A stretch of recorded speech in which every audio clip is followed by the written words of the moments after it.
Il y a quelqu'un dans ta vie qui souffre en ce moment. Et cette souffrance, il la cache. Il la dissimule derrière un sourire, derrière des mots doux, derrière une façade parfaitement construite. Mais ce que tu ne sais pas encore, ce que personne ne t'a dit clairement, c'est que cette maladie cachée, qu'elle soit physique, spirituelle ou émotionnelle, est directement liée à ce qu'il t'a fait, à ce qu'il t'a envoyé, à ce qu'il a tenté de placer sur ta vie. Parce que tu es un chosen one. Et les chosen one ne sont jamais attaqués par des gens en bonne santé. Ils sont attaqués par des gens brisés, des gens vides, des gens qui ont ouvert des portes qu'ils n'auraient jamais dû ouvrir. Des gens qui paient maintenant le prix de ce qu'ils ont tenté contre toi. Tu n'es pas ici par hasard. Cette vidéo n'est pas apparue dans ton fil par accident. Quelque chose, ou plutôt quelqu'un, t'a guidé jusqu'ici aujourd'hui, à cette seconde précise. Parce qu'il y a une vérité que tu dois entendre. Une vérité que tu ressens peut-être depuis des semaines, des mois, peut-être même des années, sans pouvoir la formuler. Cet espace a été créé pour toi, pour ceux qui se sentent différents, pour ceux qui ont l'impression de ne jamais vraiment appartenir à aucun groupe, à aucune case, à aucun monde, pour ceux qui sont attirés par Dieu d'une façon qui dépasse leur propre compréhension. Tu n'es pas invisible. Tu es identifié. Tu es appelé à quelque chose que la plupart des gens autour de toi ne peuvent même pas concevoir. Abonne-toi maintenant. Ce canal est un espace de vérité, de révélation et d'élévation spirituelle. Chaque vidéo ici est construite pour toi, pour t'aider à comprendre ce que Dieu est en train de faire dans ta vie, même quand tout semble confus, même quand les attaques s'intensifient. Appuie sur la cloche. Rejoins cette famille. Tu as besoin d'être là. Écris « Je suis prêt » dans les commentaires pour signaler à Dieu. Aujourd'hui, je vais te révéler quelque chose que peu de personnes sont prêtes à entendre. Pendant des années, je pensais que le monde fonctionnait exactement comme on nous l'avait appris. Puis j'ai commencé à remarquer des signes, des synchronicités, des vérités cachées dans les anciennes civilisations, les prophéties, les fréquences et les symboles oubliés. Et plus j'avançais, plus je comprenais une chose. Index revers pointant vers la droite blanc, une partie du savoir humain a été volontairement cachée. Pas pour nous protéger, mais pour nous empêcher de voir qui nous sommes réellement. C'est pour cela que j'ai créé le savoir caché. Ce livre n'est pas un simple e-book. C'est une porte. À l'intérieur, tu découvriras les codes secrets des anciennes civilisations, les fréquences spirituelles capables de transformer la conscience, les prophéties de la grande transition que nous vivons actuellement, les révélations sur le troisième œil et l'éveil intérieur, les signes qui montrent que tu fais peut-être partie des derniers élus. Ce livre a été conçu pour ceux qui sentent, au fond d'eux, que quelque chose ne colle pas dans cette réalité. Pour ceux qui ont toujours ressenti une mission, sans jamais réussir à l'expliquer. Si tu lis encore ceci, ce n'est probablement pas un hasard. Peut-être que ce message devait te trouver aujourd'hui. Le lien est dans la description et dans le premier commentaire épinglé. Le savoir caché, les vérités interdites que l'humanité n'était pas censée connaître. Le voile se déchire. Et certains commencent enfin à se souvenir. Que tu acceptes la révélation de cette vidéo. Laisse cette déclaration sortir de toi maintenant. Pose-la. Parce que ce que tu vas découvrir dans les prochaines minutes va changer ta façon de voir tes ennemis, tes attaquants et les batailles invisibles qui se mènent autour de ta destinée. Reste avec moi, jusqu'à la fin. Chaque seconde compte. Il y a quelque chose d'étrange qui se passe autour de toi depuis un moment. Tu le perçois sans pouvoir l'expliquer. Une tension dans l'air, un silence particulier de la part de certaines personnes, des comportements qui ont changé, des énergies qui ont basculé. Et toi, au milieu de tout ça, tu commences à sentir quelque chose que tu n'arrives pas encore à nommer complètement. C'est ici que tout commence. Pas dans le monde physique, dans le monde invisible. Parce que quand un Chosen One est en train de monter, en train de s'élever spirituellement, en train de se rapprocher de Dieu, en train d'avancer vers sa destinée, les forces qui s'opposent à cette élévation se mettent en mouvement. Pas après, pas pendant, avant même que tu aies conscience de ton propre mouvement. Et voici ce que personne ne te dit. Les personnes qui t'attaquent ne le font pas toujours par pure méchanceté consciente. Parfois, ils ne comprennent même pas ce qui les pousse à agir comme ils agissent contre toi. Quelque chose en eux réagit à quelque chose en toi. Une lumière qu'ils ne supportent pas, une présence qu'ils ne peuvent pas contrôler, une grâce qu'ils ne comprennent pas. Mais ce que tu dois savoir aujourd'hui, ce que cette section est là pour te révéler, c'est que l'attaquant qui est dans ta vie en ce moment, celui que tu soupçonnes, celui que tu sens, celui qui a essayé de te faire du mal, cet attaquant-là souffre. Il est malade, d'une maladie qu'il cache soigneusement. Et cette maladie a un lien direct avec ce qu'il a tenté de faire contre toi. Tape « Je vois » dans les commentaires si tu commences à reconnaître cette situation dans ta propre vie. Parce que voir, c'est déjà la première étape. C'est déjà une forme de libération. Dieu ne te laisse pas dans l'obscurité. Il allume une lumière. Et cette lumière, en ce moment, c'est cette vidéo. Tu n'es pas en train de devenir paranoïaque. Tu es en train de t'éveiller. Posons les choses clairement. Pas tout. Aujourd'hui, je vais te révéler quelque chose que peu de personnes sont prêtes à entendre. Pendant des années, je pensais que le monde fonctionnait exactement comme on nous l'avait appris. Puis j'ai commencé à remarquer des signes, des synchronicités, des vérités cachées dans les anciennes civilisations, les prophéties, les fréquences et les symboles oubliés. Et plus j'avançais, plus je comprenais une chose. Index revers pointant vers la droite blanc, une partie du savoir humain a été volontairement cachée. Pas pour nous protéger, mais pour nous empêcher de voir qui nous sommes réellement. C'est pour cela que j'ai créé le savoir caché. Ce livre n'est pas un simple e-book. C'est une porte. À l'intérieur, tu découvriras les codes secrets des anciennes civilisations, les fréquences spirituelles capables de transformer la conscience, les prophéties de la grande transition que nous vivons actuellement, les révélations sur le troisième œil et l'éveil intérieur, les signes qui montrent que tu fais peut-être partie des derniers élus. Ce livre a été conçu pour ceux qui sentent, au fond d'eux, que quelque chose ne colle pas dans cette réalité. Pour ceux qui ont toujours ressenti une mission, sans jamais réussir à l'expliquer. Si tu lis encore ceci, ce n'est probablement pas un hasard. Peut-être que ce message devait te trouver aujourd'hui. Le lien est dans la description et dans le premier commentaire épinglé. Le savoir caché, les vérités interdites que l'humanité n'était pas censée connaître. Le voile se déchire. Et certains commencent enfin à se souvenir. Le monde ne t'attaque. Pas tout le monde dans ta vie est contre toi.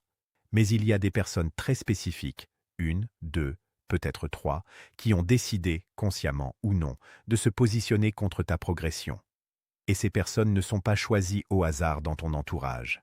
Elles ont été attirées par quelque chose. Quand tu portes quelque chose de grand en toi, une mission, une destinée, une profondeur spirituelle que tu n'as pas encore totalement comprise toi-même, tu attires deux types de personnes. Des personnes qui sont elles-mêmes en chemin vers la lumière et qui vont enrichir ta route, et des personnes qui portent des blessures profondes, des peurs non résolues, des colères enfouies, et qui vont réagir à ta lumière comme si elle les brûlait. Ces dernières, ce sont tes attaquants. Et voici ce qui est crucial à comprendre. Ils ne vont pas bien. En surface, ils peuvent sembler forts, assurés, peut-être même heureux. Mais en dessous, il y a quelque chose qui s'effondre. Une maladie qui progresse, un déséquilibre qu'ils essaient de contrôler avec des façades. Et plus ils t'ont attaqué, plus ce déséquilibre interne s'est aggravé. Pourquoi? Parce que ce n'est pas impunément qu'on lève la main contre quelqu'un que Dieu a mis à part. Ce n'est pas sans conséquence qu'on cherche à détruire ce que Dieu construit. Les lois spirituelles fonctionnent, qu'on y croit ou non. Et l'une de ces lois, c'est que ce qu'on sème contre un autre, on le récolte, souvent amplifié, souvent d'une façon qu'on n'avait pas anticipée. Écris « Je comprends » si tu réalises maintenant que tes attaquants ne t'ont pas été envoyés par hasard. Chaque opposition dans ta vie a une raison. Et cette raison est liée à qui tu es. Pas à qui ils pensent que tu es, mais à qui Dieu sait que tu es. Tu n'es pas une cible parce que tu es faible. Tu es une cible parce que tu représentes quelque chose qu'ils ne peuvent pas détruire. Il y a un masque. Il y en a toujours un. L'attaquant que tu as dans ta vie, ou que tu as eu, porte un masque avec une précision troublante. Il sait exactement quelle expression mettre sur son visage selon les situations. Il sait exactement quoi dire pour paraître bien, pour paraître sain, pour paraître fort. Et pendant longtemps, tu l'as peut-être cru. Ou du moins, tu as douté de ce que tu percevais. Mais derrière ce masque, il y a quelque chose que lui-même commence à ne plus pouvoir contrôler. Une fatigue profonde. Un corps qui envoie des signaux. Une santé qui se détériore. Peut-être physiquement, peut-être mentalement, peut-être spirituellement. Souvent les trois à la fois, à des degrés différents. Et il le cache. Parce qu'admettre cette maladie, ce serait admettre quelque chose qu'il ne peut pas encore affronter. Ce n'est pas une coïncidence. Ce n'est pas un hasard de timing. La dégradation de son état est directement connectée à l'énergie qu'il a dépensée à t'attaquer, à te nuire, à essayer de bloquer ce que Dieu voulait faire dans ta vie. Il a dépensé une énergie considérable contre toi. Et cette énergie lui a coûté quelque chose de profond, quelque chose qu'il ne récupérera pas facilement. Il y a dans les Écritures une vérité que les gens sous-estiment. Quand on touche à quelqu'un que Dieu protège, on ne sort pas indemne de cette expérience. Pas parce que Dieu est un Dieu de vengeance froide, mais parce que les lois spirituelles sont réelles, actives et permanentes. Et quand tu t'alignes contre la lumière te révèle ou te consume selon le niveau de résistance que tu opposes. Écris « révèle » dans les commentaires, parce que cette révélation-là, elle est pour toi. Elle est pour te permettre de sortir de la confusion, de sortir de la victimisation, et de comprendre que ce qui se passe dans la vie de celui qui t'a attaqué est une preuve que tu n'es pas seul, que tu n'as jamais été seul, et que ce que tu portes est réel.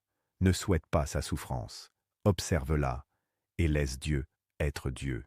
Il y a 5 signes très précis, et quand tu vas les entendre, tu vas reconnaître certaines situations que tu as peut-être observées, mais que tu n'avais pas encore reliées entre elles, parce qu'on ne t'a jamais appris à lire ces signes. On t'a appris à regarder l'évidence, mais la vérité spirituelle se lit dans les détails que la plupart des gens ignorent. Premier signe, l'isolement progressif. L'attaquant commence à se couper de son cercle social, pas de façon dramatique, pas d'un seul coup. Progressivement. Certaines amitiés disparaissent, certaines relations s'effritent, il reste seul plus souvent qu'avant. C'est un signe que quelque chose en lui reconnaît qu'il a un prix à payer. Deuxième signe, les contradictions visibles. Il dit une chose et fait l'autre. Il affiche une certitude, mais son comportement révèle une confusion profonde. Les gens qui le connaissent commencent à remarquer que quelque chose ne va pas, même s'ils ne peuvent pas le nommer. Troisième signe, les problèmes de santé qui apparaissent. Pas forcément dramatiques au début, une fatigue chronique, des douleurs inexpliquées, des problèmes de sommeil. Son corps porte ce que son âme refuse d'admettre, et ce poids devient de plus en plus lourd à ignorer. Quatrième signe, la rage déplacée. Il réagit de façon disproportionnée à des situations anodines. Il s'énerve pour des choses qui ne méritent pas cette réaction. Parce qu'au fond, il sait. Et cette connaissance intérieure crée une pression qu'il évacue de façon incontrôlée. Cinquième signe, il parle de toi. Même en ton absence, ton nom revient. Parce que tu occupes une place dans son esprit qu'il n'arrive pas à effacer. Ce n'est pas une obsession ordinaire. C'est la preuve que quelque chose de spirituel est actif entre votre trajectoire. Écris « Je reconnais » si tu vois au moins 2 de ces signes dans la situation que tu traverses. Cette reconnaissance, c'est une confirmation, pas une raison de triompher, une raison de prier, une raison de t'élever encore plus haut. Voici ce que la plupart des gens ne comprennent pas sur les saisons d'attaque. Pendant que l'ennemi s'épuise contre toi, Dieu travaille. Pas après, pas entre les deux, pendant, simultanément. Dans le même espace-temps où tu te sens assailli, Dieu construit, réarrange, prépare ce que tu n'as pas encore la capacité de voir. C'est une vérité difficile à tenir quand tu es au cœur de la tempête. Quand les attaques sont réelles, quand la douleur est réelle, quand la confusion est réelle, difficile de se dire que quelque chose de grand se construit dans l'ombre. Mais c'est exactement ce qui se passe, et tu as besoin de l'entendre aujourd'hui avec une clarté totale. L'attaquant, dans sa souffrance cachée, ne réalise pas qu'il est en train de participer à quelque chose qu'il n'a pas voulu. Chaque coup qu'il t'a porté a généré une résistance en toi. Et cette résistance a développé en toi quelque chose que le confort n'aurait jamais pu développer. Une profondeur, une foi musclée, une capacité à tenir que les gens qui n'ont jamais été attaqués de cette façon n'ont tout simplement pas. Dieu ne gaspille rien. Pas une seule larme. Pas une seule nuit d'insomnie. Pas une seule trahison. Tout ce que tu as vécu, tout ce qu'ils t'ont fait vivre, est en train d'être converti en quelque chose que tu n'imagines pas encore. Une force, une sagesse, une mission plus grande que ce que tu aurais pu concevoir si ta route avait été facile. Et pendant ce temps, l'attaquant tombe, lentement, sûrement. Non pas parce que tu l'as maudit, parce que tu ne l'as pas fait, mais parce que les lois de l'univers spirituel sont implacables et justes. Ce qu'il a semé, il le récolte. Ce qu'il a tenté contre toi, il le porte maintenant dans son propre corps, dans sa propre vie, dans sa propre trajectoire. Écris « Dieu travaille » dans les commentaires si tu choisis de croire cela aujourd'hui. Même si tu ne le vois pas encore. Même si tu ne le ressens pas encore totalement. Déclare-le. Parce que la déclaration précède souvent la manifestation. Tu es dans une saison de transformation déguisée en saison d'attaque. Les deux sont vrais. Mais la transformation durera. L'attaque, elle, est déjà en train de se retourner en « Il y a quelque chose que tu fais depuis trop longtemps. Quelque chose que personne ne t'a probablement jamais dit d'arrêter de faire. Tu portes le poids de ce qu'ils t'ont fait. Pas seulement la blessure, ça c'est humain, c'est inévitable, mais le poids spirituel de leur acte. Tu t'es mis à douter de toi à cause d'eux. Tu t'es mis à te demander si tu méritais ce qui t'est arrivé. Et pire, tu t'es parfois mis à te sentir coupable d'avoir été attaqué. Arrêtons ça ici, maintenant. Parce que ce que tu portes n'est pas à toi. Ce n'est pas ton poids. Et tant que tu continues à le porter, tu dépenses une énergie qui appartient à ta montée, à ton élévation, à ton avancement, sur quelque chose qui appartient à leur propre chemin de conséquence. Voici ce que Dieu te dit aujourd'hui à travers cette section. Dépose. Dépose ce que tu as ramassé qui ne t'appartient pas, la honte qu'ils ont essayé de te mettre, le doute qu'ils ont planté dans ton cœur. La question « Est-ce que j'ai mérité ça ?» Dépose-la. La réponse est non. Tu n'as pas mérité d'être attaqué. Et le fait que tu aies été attaqué n'est pas une preuve de ta faiblesse, c'est une preuve de ton importance dans l'équation spirituelle. Les gens qu'on n'attaque jamais sont les gens qui ne représentent aucune menace pour les forces qui s'opposent à la lumière. Toi, tu as été attaqué. Ce qui veut dire que tu représentes quelque chose. Et ce quelque chose, Dieu est en train de le révéler progressivement. À toi d'abord, puis à travers toi. Tape « Je dépose » dans les commentaires. Laisse ces mots sortir de toi comme une déclaration physique, concrète, spirituellement active. Je dépose le poids, la honte, le doute, la confusion. Je dépose ce qui n'est pas à moi. Je dépose ce qu'ils m'ont mis sur les épaules sans que j'aie demandé à le porter. Et dans ce geste de dépôt, tu fais de la place. De la place pour ce que Dieu veut mettre à la place. De la place pour la légèreté, pour la clarté, pour la prochaine saison qui est déjà en train de commencer. Tu mérites d'avancer léger. Parlons de quelque chose de concret. Parce que la révélation sans l'action reste une information. Et tu n'as pas besoin d'une information de plus. Tu as besoin d'outils. Tu as besoin de savoir quoi faire aujourd'hui, demain, dans les prochains jours, pour te protéger, pour te maintenir dans l'espace où Dieu peut te parler, te guider et continuer à construire ce qu'il a commencé en toi. Première chose, le silence stratégique. Arrête de parler de ta vie à des personnes dont tu n'es pas sûr. L'attaquant souvent ne sait pas tout de lui-même, mais il sait ce que les gens lui racontent sur toi. Coupe les fuites d'informations, pas par paranoïa, par sagesse spirituelle. Ce que Dieu construit dans le secret n'a pas besoin d'être exposé avant d'être solidifié. Deuxième chose, la prière comme bouclier quotidien. Pas une prière du dimanche, une prière du matin. Une déclaration au moment où tu te lèves, avant même que le monde entre dans ta journée. Un moment où tu poses ton intention, où tu places ta journée sous une protection consciente. Ça change la texture de ta journée d'une façon que tu vas mesurer avec le temps. Troisième chose, coupe l'énergie de l'observation obsessionnelle. Tu n'as pas besoin de surveiller l'attaquant.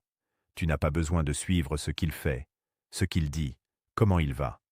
Chaque fois que ton attention va vers lui, tu lui donnes quelque chose. Ramène ton attention sur toi, sur ta trajectoire, sur ce que Dieu est en train de faire dans ta propre vie. Quatrième chose. Entoure-toi de personnes qui élèvent, pas parfaites, pas sans défaut, mais des personnes dont la présence te monte plutôt qu'elle te descend, des personnes avec qui tu te sens plus proche de qui tu es vraiment, pas moins. Écris « Je me protège » dans les commentaires. C'est une déclaration d'intention, c'est dire à Dieu « Je prends soin de ce que tu m'as donné, je garde ce que tu construis, je ne laisse pas l'ennemi accéder à ce qui lui appartient pas. » La protection n'est pas de la peur, c'est de la sagesse en action. Et tu en as le droit. Il faut qu'on parle du pardon, parce que c'est peut-être la chose la plus mal comprise dans tout le vocabulaire spirituel. Et si tu as été blessé par quelqu'un, si tu as été attaqué, trahi, manipulé, abîmé par quelqu'un qui te souriait en face, alors tu as probablement entendu quelqu'un te dire « tu dois pardonner ». Et cette phrase, selon comment elle a été dite et par qui, a peut-être généré en toi une résistance profonde. Parce que pardonner, dans la tête de beaucoup de gens, ça veut dire minimiser ce qui s'est passé. Prétendre que ça n'était pas si grave. Redonner accès à la personne. Effacer la mémoire de ce qu'ils t'ont fait. Et si c'est ce que le pardon signifiait, alors résister au pardon serait une forme d'intelligence. Mais ce n'est pas ce que le pardon signifie. Pas dans sa vérité profonde. Le pardon, dans sa vraie définition spirituelle, c'est une décision de couper le lien énergétique et émotionnel qui te retient attaché à quelqu'un qui te fait du mal. C'est ne plus te laisser consumer par la colère contre eux. C'est récupérer l'énergie que tu dépensais à ruminer leur cas et réinvestir cette énergie dans ta propre progression. Le pardon n'est pas un cadeau que tu leur fais. C'est un cadeau que tu te fais à toi-même. C'est dire « Tu ne vas plus louer gratuitement de l'espace dans ma tête et dans mon cœur. Je reprends cet espace pour moi, pour Dieu, pour ma destinée. Et voici ce que le vrai pardon ne fait pas. Il ne supprime pas les conséquences. L'attaquant qui souffre en ce moment, qui est malade et qui le cache, le pardon que tu lui accordes dans ton cœur ne change rien à sa récolte. Chacun répond de ses propres actes. Le pardon te libère, toi. Les conséquences, elles, appartiennent à Dieu. Écris « Je libère » dans les commentaires. Libère-les, pas parce qu'ils le méritent, parce que toi, tu mérites d'avancer sans chaîne. Je libère cette douleur. Je libère cette colère. Je libère cet attachement à ce qu'ils m'ont fait. Et dans cette libération, tu t'élèves. C'est ça le vrai pouvoir du pardon. On arrive au cœur de tout. À la conclusion qui n'est pas une fin, mais un commencement. Parce que cette vidéo n'était pas là pour te faire peur. Elle n'était pas là pour te rendre obsédé par tes ennemis. Elle était là pour te donner une perspective depuis laquelle tout ce que tu as vécu, les attaques, les trahisons, les nuits difficiles, les moments où tu ne comprenais pas, commence à prendre un sens différent. Tu as un attaquant dans ta vie qui est malade, qui cache cette maladie, qui a dépensé une énergie considérable à essayer de te freiner, de te blesser, de te faire douter de toi-même. Et pourtant, tu es là, en train de regarder cette vidéo, en train de t'élever, en train de chercher Dieu, en train de te battre pour ta destinée avec une persistance que beaucoup n'auraient pas. Tu n'es pas invisible, tu es identifié. Et cette identification n'est pas une étiquette qu'on te colle. C'est une réalité que Dieu connaît depuis longtemps et que tu commences seulement à entrevoir. Ce qui vient pour toi dans la prochaine saison est plus grand que tout ce qu'ils ont tenté de bloquer. Parce que ce qu'on essaie de détruire avant que ça n'arrive, c'est toujours quelque chose d'important. Personne ne consacre de l'énergie à détruire ce qui est insignifiant. La résistance que tu as rencontrée est une preuve indirecte de la valeur de ce que tu portes. Continue à t'élever. Continue à te rapprocher de Dieu, pas par peur, mais par amour, par désir, par reconnaissance que cet espace, cette relation, est la chose la plus réelle que tu es. Tout le reste est temporaire. Les attaquants passent, les maladies cachées se révèlent, les masques tombent. Mais ce que Dieu construit en toi, personne ne peut le défaire. Écris « Je reçois » pour clore cette vidéo en déclarant que tu acceptes tout ce que Dieu a préparé pour cette prochaine saison. Pas ce que tu mérites selon tes forces. Ce que Dieu a décidé de t'accorder selon sa grâce. Si cette vidéo t'a parlé, partage-la avec quelqu'un qui en a besoin. Commente ce que tu as ressenti. Et abonne-toi, si tu ne l'as pas encore fait, parce que chaque semaine, il y a une révélation de plus ici, faite pour toi. Tu n'es pas seul. Tu n'as jamais été seul. Et tu ne le seras jamais.